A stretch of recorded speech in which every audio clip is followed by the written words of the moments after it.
Open thy mercy door, O Father, open thy mercy door. Open thy mercy door, O Father, open thy mercy door, because we belong to you, we belong to you. Never cast us out, open thy mercy door. Don't let us go in vain, Father, don't let us go in vain. Don't let us go in vain, Father, don't let us go in vain, because we belong to you, we belong to you. Never cast us down, don't let us go. Hallelujah, hallelujah, hallelujah. Once again, we thank God for allowing us to be in His presence on this day of mercy, to seek His mercy, His favor, and His grace. Thank God for preserving us and keeping us from one week to the next, for not allowing us to partake of any of the calamities going on around us. Glory, honor, and praise to His name. Amen. And today we are ready for the book of Acts, chapter 15.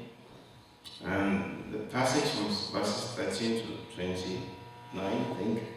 But we're going to read from verse 1 so that we know the background of why they took this decision they took. So, I'm going to read from verse 1, chapter 15. And it says, certain men which came from Judea taught the brethren and said, except you be circumcised after the manner of Moses, you cannot be saved. This notes, this is what these men came to tell the people in the church. They came from Judea, that means Jerusalem. And of course they were Jews, and these people they came to talk to, they were Gentiles. They were Romans, they were not Italians, they were not Jews, so they didn't know much about the Jewish law. So they looked unto the Jewish brethren for guidance. They were just new Christians. And so when these people came, they had to give them the authority. They had to look, respect what they said, told them, because they felt that they knew better than them. Christianity started with the Jews. Jesus Christ was a Jew. And so it was only given to Gentiles after the Jews rejected Jesus Christ the Lord. So when, therefore, Paul and Barnabas had no small disagreement or dissension and disputation with them, they determined that Paul and Barnabas and certain other of them should go up to Jerusalem unto the apostles and elders about this question. So there was a disagreement. Paul said, no, you don't have to circumcise to be saved. The other said, yes. So it was a great argument. He said, well, the best is for us to go to the headquarters to get the final answer to this problem. Because we are not in agreement here. You guys feel that these Gentiles who are not Jews should be circumcised after the order of Moses. And we, Paul certainly did not agree with that. He believed that salvation is by faith in Christ, and what he did on the cross had nothing to do with any acts like circumcision. See, circumcision was given by God to Abraham in the book of Genesis as an external sign of a covenant relationship with him. But that was before Jesus Christ came. Now, the circumcision you and I expect to have is circumcision of the heart.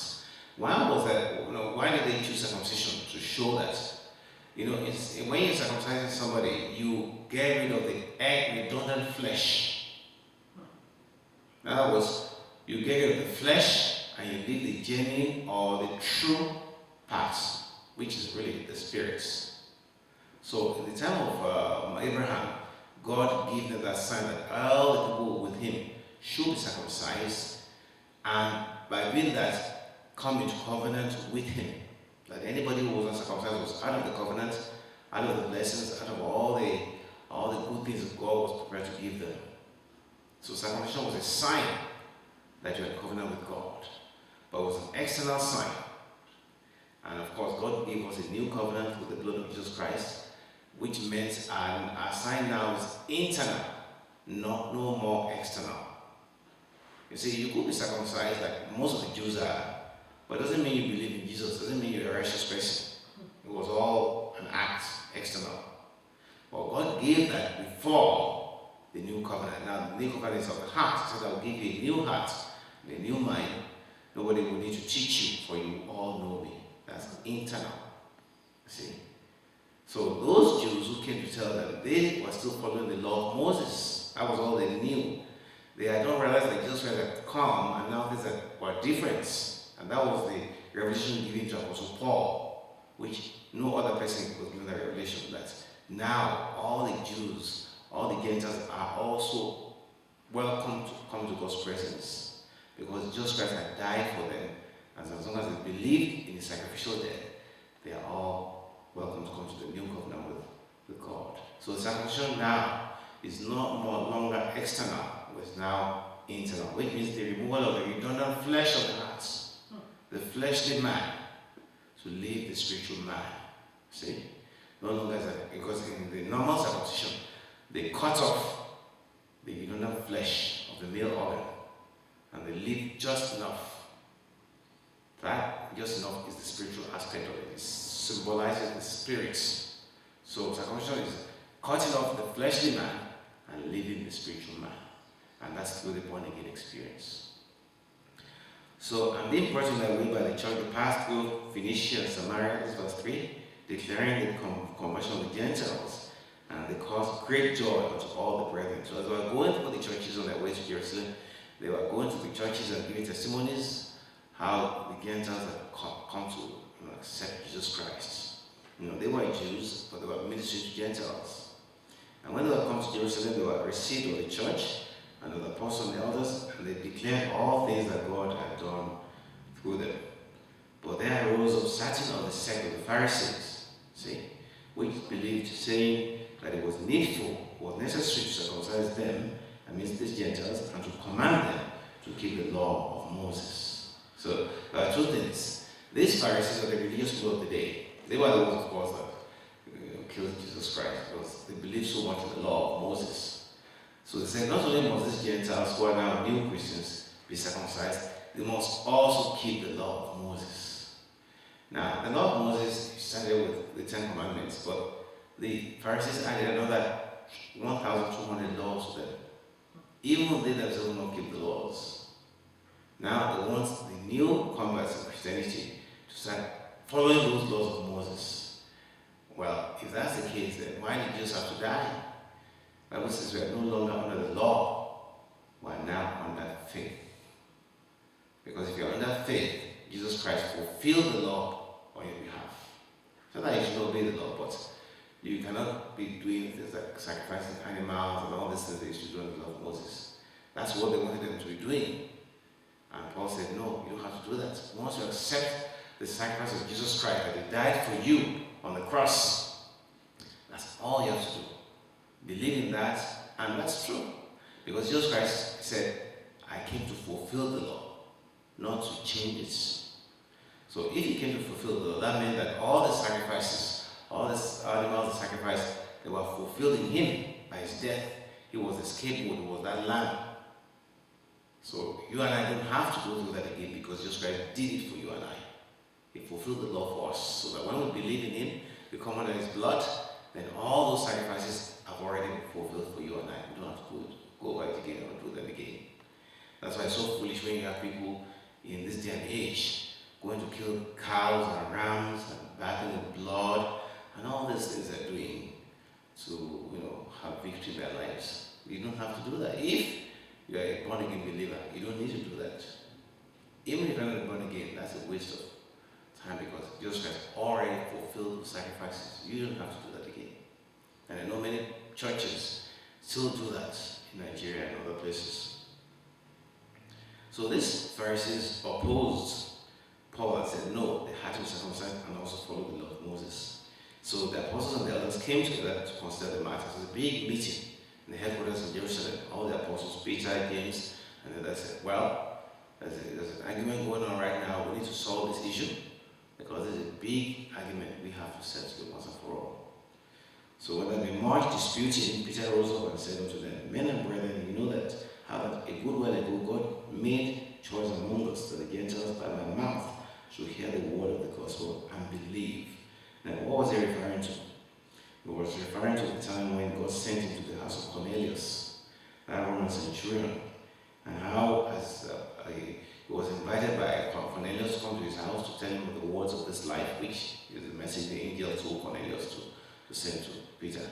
And as Peter was preaching in the house of Cornelius, God baptized Cornelius and his family with the Holy Spirit. The same thing that Peter and the apostles received on the day of Pentecost not too long ago.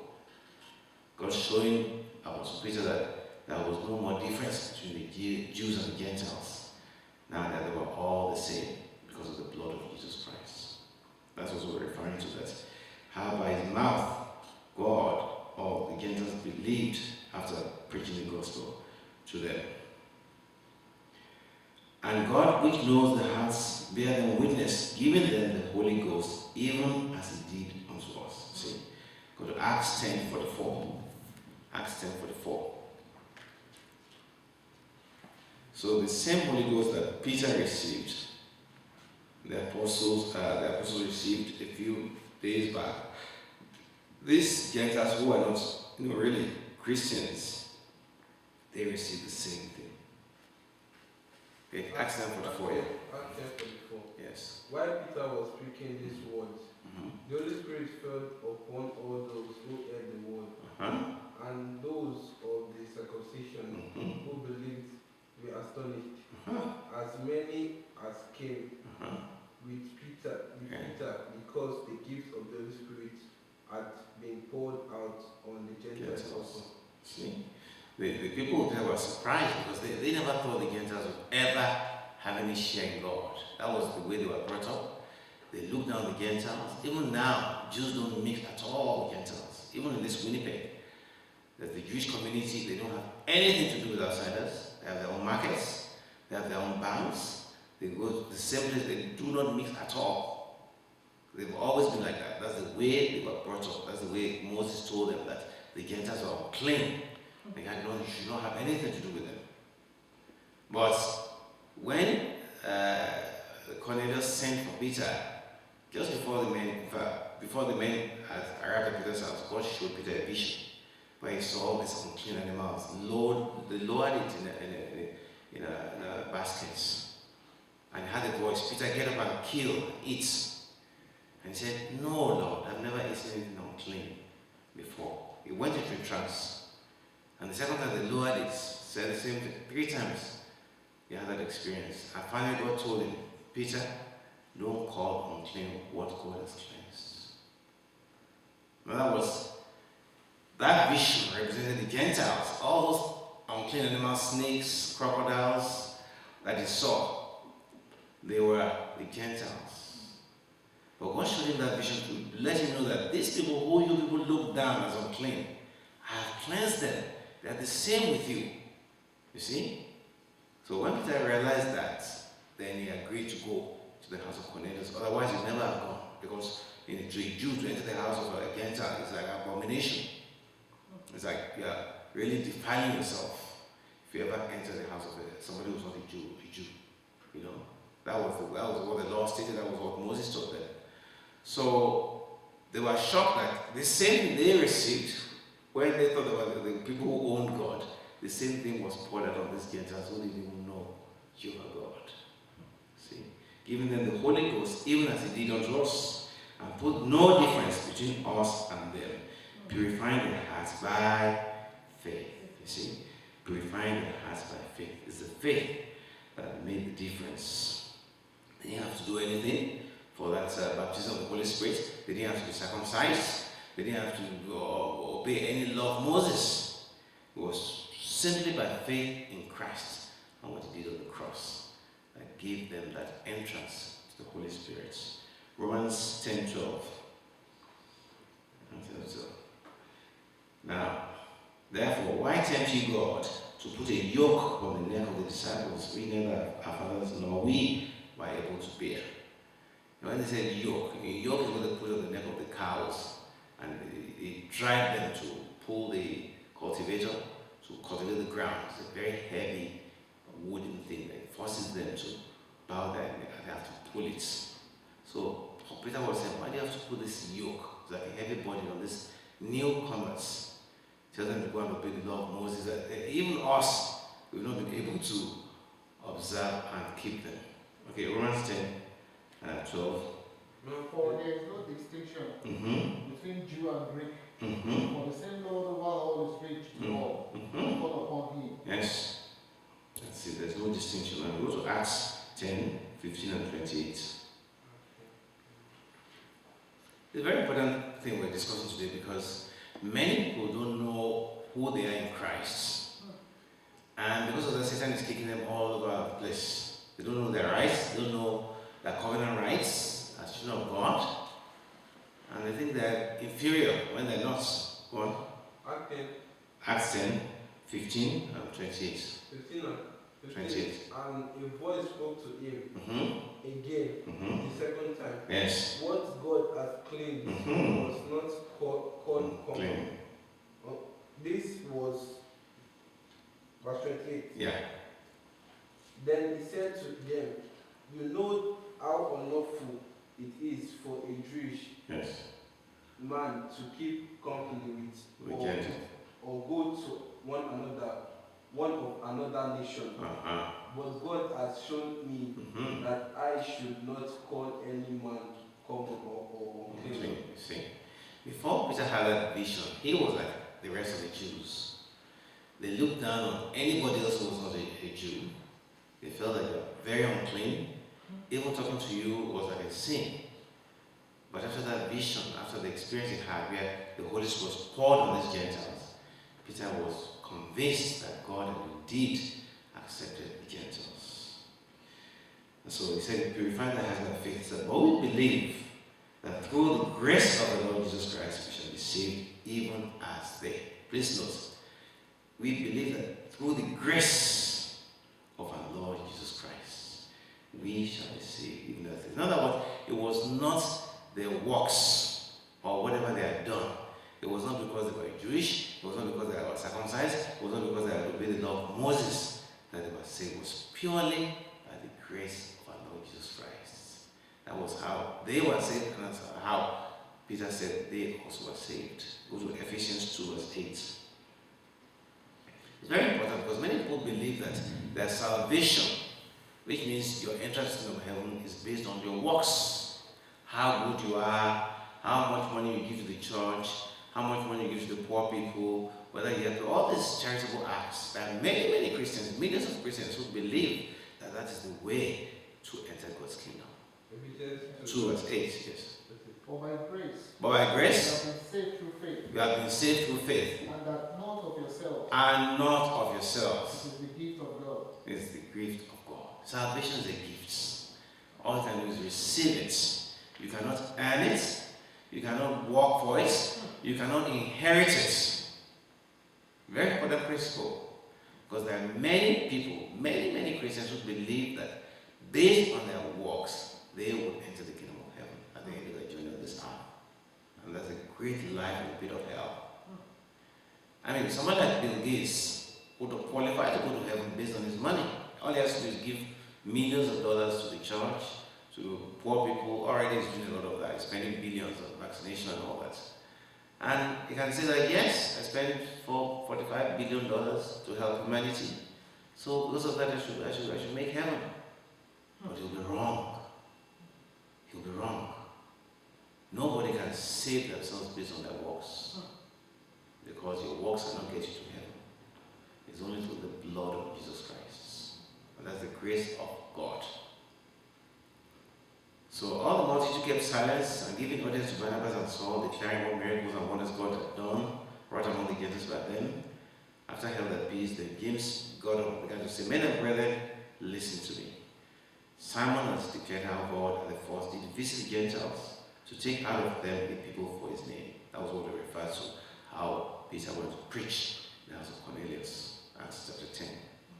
So, and this agrees with the works of the prophets. In other words, what happened to Simon Peter, how God poured the Spirit on the Gentiles, was a confirmation of the prophecy given long time ago by Prophet Amos, when he said, after this I will return I will build again the tabernacle of David, which is fallen down. That is referring directly to the Gentiles. Even David was a Jew.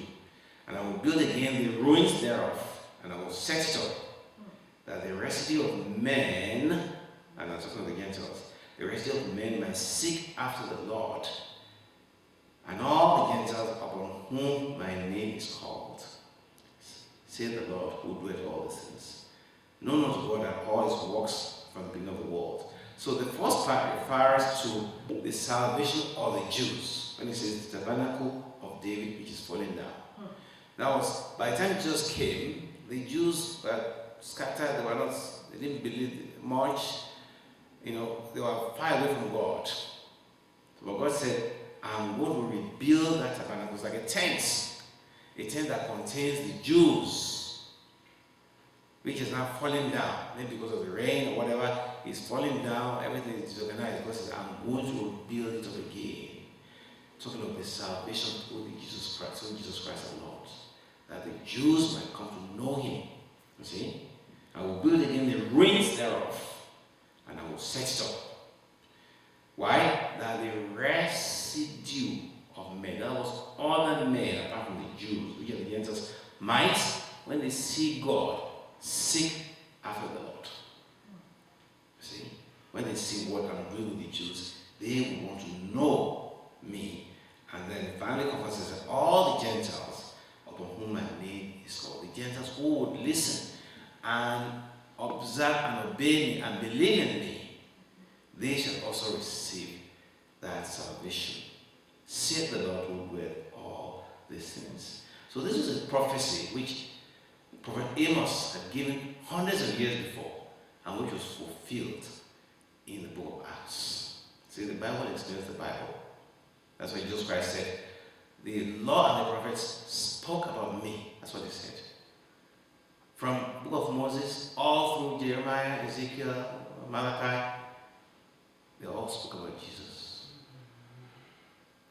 And the reason many people don't understand the Old Testament is because they can't understand the meaning. Like this prophet, for instance, if you ordinarily read it yourself in the book of Amos, you say, what is he talking about? The battles of David, which is funny. What's that? But it was referring to this time when the Lord will reveal himself, not only to the Jews, but also to the Gentiles. So that's exactly what happened, because after he died, of course, on the day of Pentecost, the Holy Spirit came, Peter and the others began to preach, and 3,000 people got saved in one day. Can you imagine? 3,000 was a lot. God saved in one day. That's the power of the Holy Spirit. So the church started with the Jews. They were the ones that received the word of God first. And then later on, the Gentiles came in. See? So this prophecy refers exactly to that. First the Jews, and then the Gentiles. So therefore, that's James speaking. James, of course, is the brother of the Lord Jesus Christ. My sentence is this is my decision, this is my opinion, that we trouble not them. Now, was these Gentiles? We don't put this yoke upon them. We don't tell them to start observing the law of Moses or to be circumcised, which from among the Gentiles are taught to God. Now, was those converts to the Gentiles, those of them who believe in Jesus, in our Lord Jesus Christ, who have agreed to believe in him and follow him, we should not bother them with these heavy rules anymore. Because Peter said that even us, we cannot even keep all the rules. So close to the Gentiles doesn't know anything about Jewish religion. But that we write unto them that they abstain from, one, pollution of idols. Stay away from idols. 2, from fornication. 3, from things strangled. And 4, from blood. Those are the 4 basic rules they gave them. If that was the case to the Gentile church, how come we have so many rules in the church of today? They've added so many rules. Some of the rules don't even know where they came from. Don't do this. Don't do that. These are the 4 rules that the apostles of Jesus Christ gave to the Gentile church, which means us. 1, stay away from idols. 2, from fornication.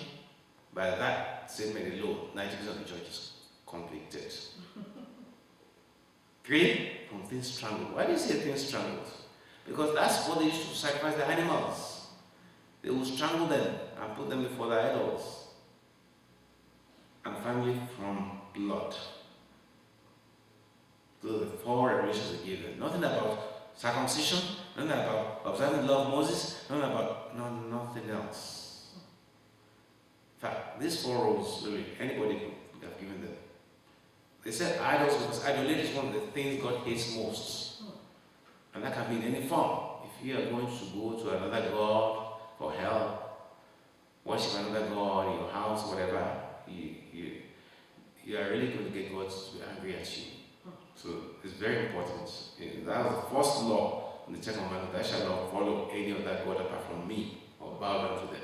It's the number 1 of the Ten Commandments. So God hates idolatry. I was very careful that we don't, out of our frustration, problems, that we should not be led to go and watch and say, oh, you have this problem, you've been praying. Well, I don't know, me, I was like you before. And then somebody told me about this Baba in the village, and I went to him, and my problem was solved. Don't believe that. Don't believe that they're just trying to make you sin against God so that God's wrath can be opened unto you. So pollution of idols, fornication. What is fornication? Fornication is when you, as a man or woman, have an affair with somebody who you're not married to. So premarital sex is fornication. Sex after married with another partner is fornication. Well, Jesus Christ said, you don't even have to have sex with anybody to commit fornication. If you already lust after a man or woman in your heart, they've already written it down in heaven against you. You committed adultery and committed fornication. So don't say, I didn't do anything with that. Oh yes, you did. God knows your heart and He knows that you already lusted after that man or the woman. So you may not know it physically, but it is written against you. And on the day of judgment, you have to give account for that. Then, from things traveled, yes, and finally from blood. In other words, don't mess with blood, because blood, as the life of man, is in the blood. The Bible says anybody that kills a human being, by that same way he will be killed. The life of a human being is in the blood. Don't go and start messing, doing blood sacrifice as we do right now in our country. Blood rituals every day. Somebody sent a WhatsApp testimony of a young boy in the University of Nsukka who took a van inside the university to take him to another point in the university. And lo and behold, he was woken up from sleep only to hear that the driver had been arrested because that driver had been collecting people to go and take them to ritualists to kill them. And unfortunately for him, the police stopped his vehicle. He tried to bribe them. They refused to accept the bribe. He started searching, and that's how they woke this boy up. The boy was sound asleep. He wouldn't even have known they had cut off his head. Luckily for him, they woke him up. They arrested the driver. He tried to escape, and they shot him in the leg. And his 3 accomplices. And they told him that for every human being they brought to them, they would give them 500,000 naira. And they've been doing it for a long time. Just once they got the boss, they don't know what they do. They put it and they let everybody fall asleep. They just take that, deposit of the ritualist, and off they go again to get another set. That's what they meant by fasting from blood. Blood sacrifice. Blood ritual. For most of all time in every city, them that preaching being read in the synagogues every Sabbath day. Then please the apostles and elders, the whole church was sent. So after they agreed, these are just the 4 revelations I'm going to give the Gentile church. Then they sent to Antioch. Antioch is where Christianity actually started. Paul and Barnabas, Judas, named Barsabbas and Silas. And they wrote letters, said, for as much as we have heard that certain went out from us, have troubled you with words, subverting your souls. Please note, subverting your souls. That means they were corrupting them, misleading them, saying, you must be circumcised and keep the law, to whom we gave no such commandments. What I'm going to tell you today is this. You don't have to observe any law apart from believing in Jesus Christ. truly believe that he died for you on the cross and has carried away your sins, that is the only law. Of course, you have to abstain from fornication, from things traveling from blood, from idols. But all these other laws we have in the church, so many of them, don't do this, don't do that, so many laws that we don't know where they came from. They will not take you to heaven. Some people believe that, oh, follow this, follow that. That is the entrance. No. You can follow the laws as much as you want. If your hands are not pure, you are going to end up in hellfire. See? So, as we read, salvation is by grace, through faith, and it's believing in Lord Jesus Christ, not your own works. Oh, I follow this law in the church, I follow that law, and you think that by doing that, you're going to make heaven? No. Read my lips, you're deceiving yourself. The first thing is, do you believe in the Lord Jesus Christ, that he died for you on the cross, and by so doing carried away your sins? That's a basic requirement. If you do that, and you accept it, then you are welcome in the kingdom of heaven. And then, of course, automatically the Holy Spirit will come into your life. And nobody will tell you to observe this stuff, because by the Spirit of God dwelling in you, you would observe it anyway. Like things like fornication. A child of God doesn't need to be told that he wasn't going to commit fornication. That's a given. Because the Holy Spirit is in you. It is Holy Spirit, it's called holiness. How can you claim to be a child of God and you're committing adultery and fornication? No, you're a child of the devil. You're not a child of God. The child of God is dwelling inside you. And you cannot do that because the spirit of holiness is inside you. You cannot be committing rituals, blood to sacrifice, or worship idols. You can't. You can only do that when the spirit inside you is not the spirit of God. It is the spirit of the world. It's satanic spirit, demon spirit inside you. That's why you can go and be doing those things. So to stop deceiving people and saying you're a child of God, when you wear your sutana and under your sutana is a badi or whatever they use. Or there's a ring on your hand and say you're an evangelist. Now you have one ring that's been soaked in whatever to protect you, and you're wearing it inside the church. You're deceiving yourself, not God. See? So they wrote the letter to them, said that don't listen to these people, they don't agree with any such laws. Okay, same good to us, being assembled with one accord to send chosen men unto you, beloved Barnabas and Paul, men that have hazarded their lives for the name of Lord Jesus Christ. Have you hazarded your life or risked your life for the sake of Jesus Christ? That's the qualification. You want to be Paul an apostle in heaven. If you want to sit with them, they'll ask you, have you ever risked your life for the sake of Jesus Christ? If not, you can't sit with them. So we send Judas and Silas to tell you the same thing by mouth. Same good to the Holy Spirit and to us. See? To lay upon you no greater burden than these necessary things. That you abstain from meats offered to idols, okay? From blood, from things strangled, and from fornication. Why is fornication so important? The Bible says that any other sin that man sins is outside his own body. But if you commit fornication, you sin against your own body. And who's going to play for you in that case? Say farewell. So there's the message. We should all take it very seriously.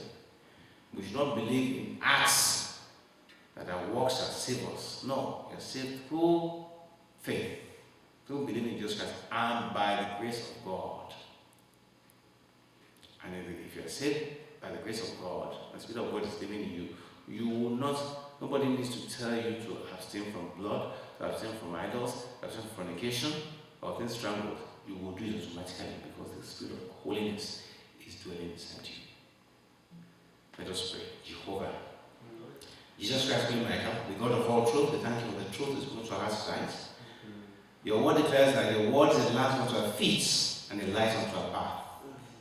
Heavenly Father, let this illumination lighten the paths of your hearers today. Let it deliver them from the terrible lies of Satan, that their salvation depends on their works. Let them have the revelation that they sit by grace through faith. Faith in the sacrificial offering of our Lord Jesus Christ. Father, convict them of sin, of righteousness, that they may know you and turn to you, and not depend on any works to save their souls. In Jesus' mighty name I pray.